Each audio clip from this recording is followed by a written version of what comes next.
میرے محترم بھائیوں، اکثر ہمارے تدر ہو جاتا ہے، جیسے رنگ بن جاتے ہیں، چمبل ہو جاتی ہے، تدر میں رنگ بنتا ہے، چمبل میں زخم پھیل جاتا ہے.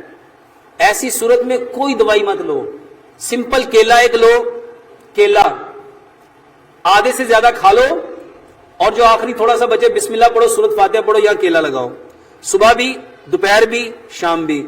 انشاءاللہ میکسیمم 5 سے 7 دنوں میں ٹھیک ہو جائے گا. اس کے ساتھ 3 چیزیں اور بناؤ. ادرک، لہسن، پودینے، ناردانے کی چٹنی، یہ خون کو پتلا کرتی ہے.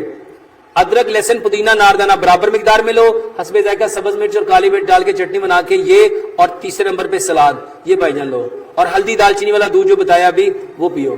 بھائی کا سوال ہے ہاتھوں اور پیروں کی تلیاں بہت جلتی ہیں. بھائی صاحب آسان سا حل ہے، سکنجوی بنا کے پیو. سبز دھنیا پودینے کو رگڑ لو، سبز دھنیا پودینہ رگڑ لو، گڑ والی سکنجوی بناؤ، 1 چمچ سبز دھنیا پودینے کا سکنجوی میں ڈال کے صبح، دوپہر، شام 3 سے 4 دن پیو گے، انشاءاللہ جلن ٹھیک ہو جائے گی.